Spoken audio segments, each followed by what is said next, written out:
Hello Guardians, it's Ebontis here with another Ascendant challenge for you guys. It is the week of March 19th and we're going to be headed to the Agonarch Abyss. Now, when I'm playing, I'm looking at this monitor, but my camera's up here, so I'm working on adjusting that so it's a little more fluid, but just the way my setup is right now, I've still got to figure out what works best. And I got the green screen behind me, so I'm still getting used to all of these pieces. If you guys enjoy the face in the video, let me know. If you guys are like, I don't really care, then I can definitely take it out as well. It's totally up to you. But the Agonarch Abyss is going to be the Ascendant challenge this week, and it's in the Devilian Mist. It's actually right behind where you start, in the Bay of Drowned Wishes. So you're going to have to go to Petra to pick up your quest. And also, if you do this on reset day, you're also going to have the bounty for Toland the Shattered. So anywhere in the Ascendant plane, you're going to be able to actually find Toland for a quick daily bounty checkoff. So if you are doing this today on weekly reset day, definitely make sure you pick up this bounty first. And it could be sometime later in the week, but it's always a good one to check. So, if you guys will see the timestamps on screen and you want to jump ahead to the gameplay or the time trial clip or anywhere the eggs, that's fine. If you guys want to see where everything's at, I'm going to work my way through the Lost Sector, jump in the portal, and then I'll explain everything as I go. When you do the time trial, though, there's a couple tips that I'll explain once I get in there. As a Titan and a Hunter, you can actually do this very easily because you can basically kind of 45-degree angle, smash your way all the way to the bottom. The Warlock is a little harder. I've done it on the Warlock as well. You kind of have to fall quickly and kind of hopefully fall on a rock, which is, I'll point the ones out I'm talking about, and then work your way through the rest. And just the Warlock is the hardest one. So if you're going for the time trial on this one specifically, it may be easier on another character, and I'll show you guys a couple examples as to why. But let's get to it. So turn around, and let's go into the Bay of Drowning Wishes. Bay of Drowned Wishes, Drowning Wishes. I never quite remember what that one's called. So as you guys can tell, my monitor's over here. My face camera's over here. So I will work on that one. Hope you guys are having a pretty good day, though. It is a pretty tame week in the world of Destiny. We've seen a lot of what Season of the Drifter is going to have to offer at this point. Tier 3 Reckoning, we've seen the videos out there about that with Oryx and things. We've seen Gambit Prime. We kind of understand how the armor sets work. So we're pretty much kind of at a good place to understanding most of what this season is going to offer. And then at this point, just it's kind of deciding if you like it and kind of enjoy what's coming. Now, honestly, if you're going for time trials, I would probably clear out as much of this as possible, because if you die and pop out, you don't want to have to be like dodging enemies or being shot. So my advice is if you're killing enemies, it's easier to kill these guys anyway. It doesn't take that long. You might get one of your Dreaming City bounties done. Just say kill enemies or whatever it is for the day. You might check that box off depending on what's going on. But the other piece is, if you are running the time trial attempts, you're going to want a pretty clean area to run through so you're not getting worked by, well, you know, one of these, an Abomination Sniper that's trying to blast your face off. So once you get all three of the Abominations down, you will have some more adds to spawn. You'll have this guy up here always, and then you're going to have your standard set of enemies here. So you can mess with those. Grenades work well on some of these. You're going to have some Screebs for sure, so watch out for those. One of the safest places to fight is actually right up here underneath where the portal is going to spawn too. Now, if you're a Hunter, make sure you bring a full super into here. If you are a Titan, make sure you have a full melee, and I'll explain why. A couple more. If you're up on this perch, you actually won't really tick the Screebs off too bad. Once you feel like you're a pretty good setup on all the leapfrogs are down. You'll know everything's down when the actual shield goes away, so we're good. Now, on this little perch is where the actual portal is going to be. So at this point, we're going to pop our Tincture of Queen's Foil. And 2 down. Guess I need to go buy a couple of those. And it's literally right ahead of you. So honestly, if you just hug the right wall, run between these 2 big rocks, and jump up in here, you can skip most of it if you want to. So let's jump inside. I'll show you guys a time trial run at the end of the video. So again, timestamps are below in the description if you guys want to see those. So once you jump in, one thing to keep in mind is what I'm talking about for trying to skip ahead is going to be as follows. We're trying to get to way down there. Now you guys will see as the light flashes this little chain of rocks. This is the ones I've talked about where I've landed on, if it'll flash, never on cue of course, there. I've landed on a few of these and it literally just takes like a leap of faith and trying to hope you land and hit one and catch yourself just right. It is harder for the Warlock, so Warlock I might just try and speed through each of these platforms, which you could probably do if you kind of get some practice down. The Hunter and the Titan, that's the fun way to do it. I'm going to show you guys a brief example just to show you guys a quick jump. The Titan, if you're on the middle tree, it's the kind of Fist of Havoc little mini slam. And then if you're a Hunter, it's about the same. But the idea is if you line up your cursor, do a quick jump off, and then if you just jump, and then about 7 seconds, And then if you do a slam, you're going to cover most of the ground. I'm probably going to overshoot it, I think, because that was probably a bit high. And you'll notice, cover this ground very quickly. Now I'm going to whiff, just to show you guys going over the top, because I was too far. And that's eventually where we want to get to, and at some point I'll smash and hit the ground. That's the quick way down. Now I'll show you guys a successful version of that in the end.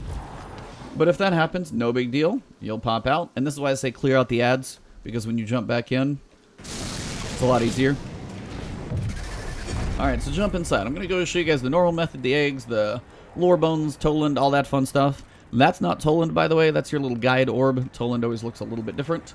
And then at the end, I'll tag the time trial piece. Now, apparently Toland is right here, which is rare. Two events occurring in the same time frame.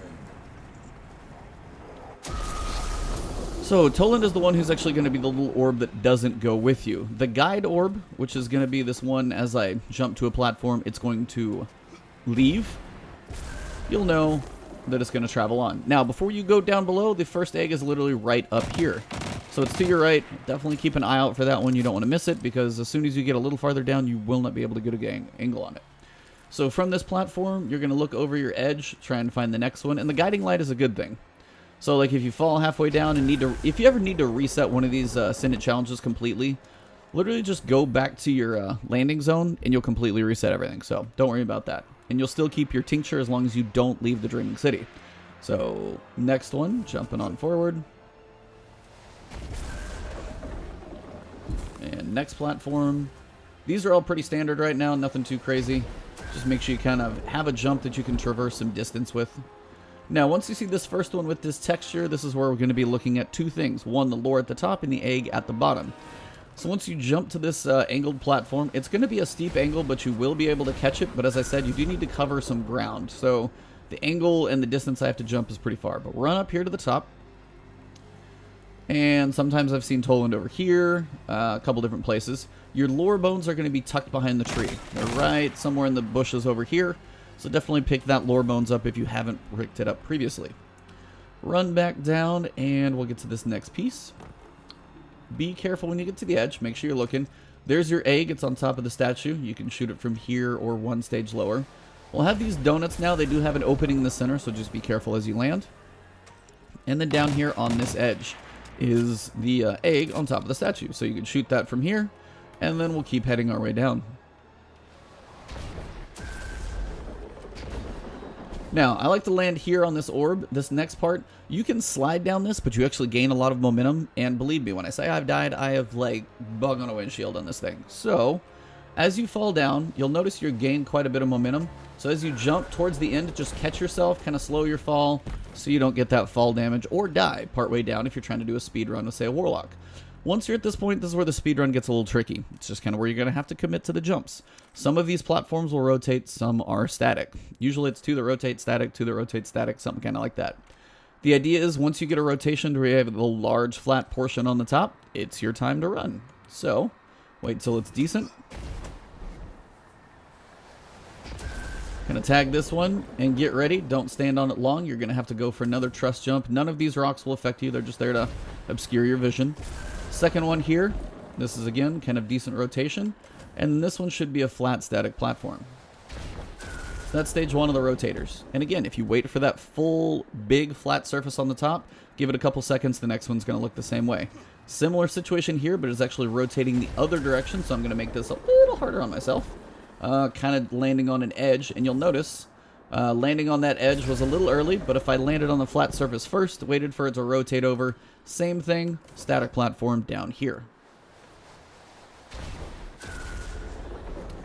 And the next one is just a big donut, so you can jump straight to it. No need to rush, but you can. Now the final egg in here, see the one at the very top, one in the middle on the statue head, and then here on top of the dome. Now, when you do the smash from the top to the bottom, usually you'll hit the dome, actually, so it works pretty well to take care of that on the top.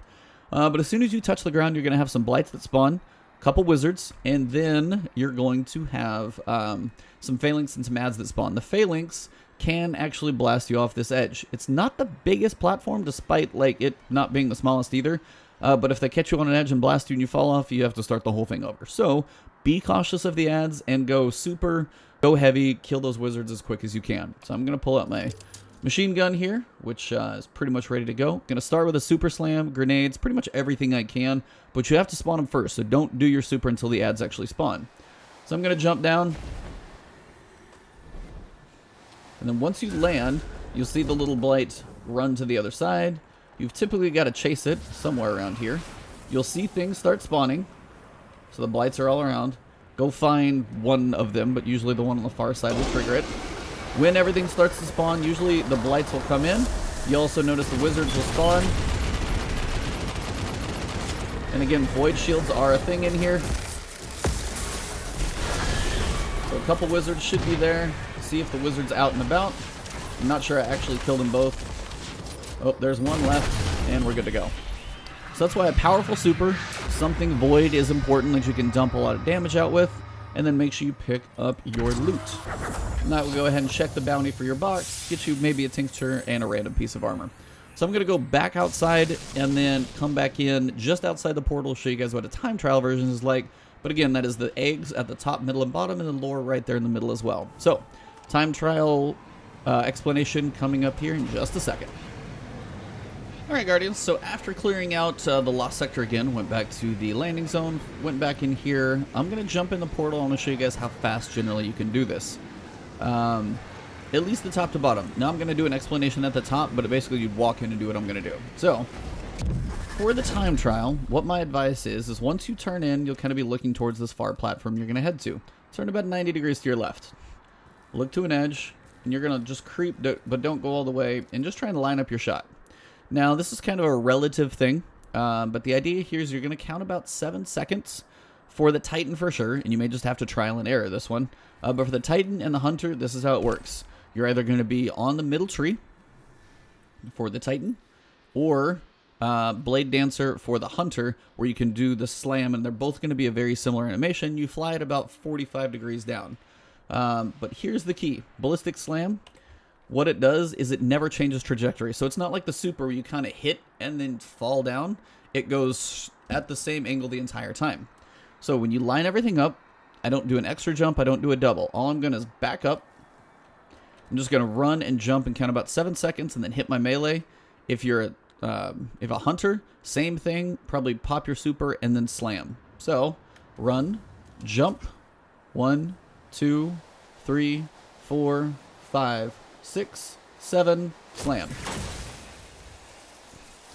Now, if you see that it looks like you're on a pretty decent path, you should be in decent shape. If you overshoot, you just get to try it again. And I should pretty much nail it. Little long, usually trying to hit right on this top platform, but here's your egg, just up close and personal in case you ever wanted like a really high level picture of one. Well, there you go. And then same principle applies. Jump off the edge, kill the ads with something powerful, heavy, super, and such, and then you're pretty much good to go from there. So that is the Hunter and the Titan. For the Warlock, my only advice is just to go through the jumps as quickly as possible. If you guys have an interest in that, let me know. I can try and show you guys what that would look like. Other than that, this basically wraps up the Ascendant Challenge. Again, we are here in the Agonarch Abyss, inside the Bay of Drowned Wishes, and it is the week of March 19th. So thank you guys for tuning in. You guys can find me on Twitch, on Twitter. It's Ebontis on both, and if you guys do enjoy the channel, drop a like on the video. It definitely helps. If you have a comment, question, thought about anything, leave that in the comments below. I try and read all of those if possible. And then right here on YouTube, if you have not hit that sub button, please do. It definitely helps me out, and I hope to see you guys in a future video or maybe on stream. Have a good one. I'll see you soon.